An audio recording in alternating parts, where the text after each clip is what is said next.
Okay, for our final cardio and ab routine, we're going to be turning the volume up just a little bit more.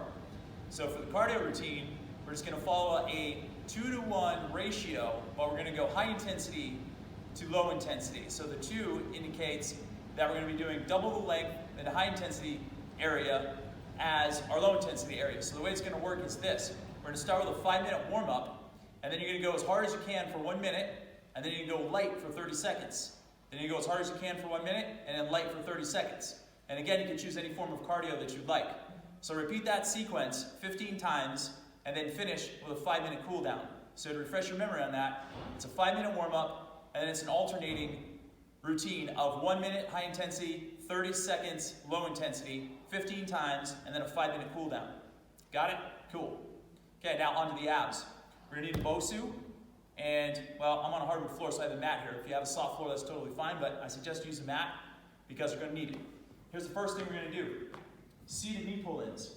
So, we're gonna extend our legs out like this, and we're gonna get into what I call luge position, like you're riding a luge on a nice track. And what you're gonna do is sit up like this and tuck your knees in, and then extend your legs back out. Now, for more of a challenge, your arms can be out at your sides like this. Just like so. For less of a challenge, you can put your hands on your BOSU. For even less yet of a challenge, you can put your hands on the floor if you completely don't have the balance or the core strength to hold yourself up there. So any one of those options is totally fine. Just move in a nice smooth motion, nothing sloppy, don't let your back around over the BOSU.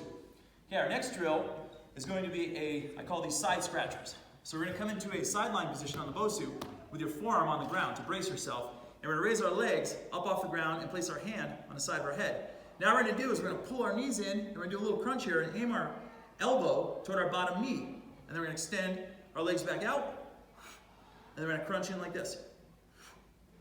And as you're doing this, do a little twist right here with your hips to really get those obliques engaged. Bang, just like that. And then our final drill is called an ab rocker.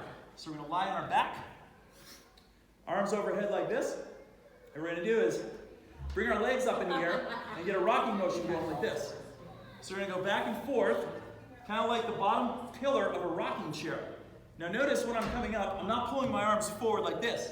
We want to keep your arms behind your ears as much as possible, or at least in line with your ears, as you're doing this rocking motion. So there's a little bit of finesse involved with this drill. You have to time it perfectly so when your legs are coming down, your arms are coming up. And you want to make sure to keep your rectus abdominis, your abs, engaged really tight the whole entire time. So that right there is your cardio and ab workout for the final month of Rebuild.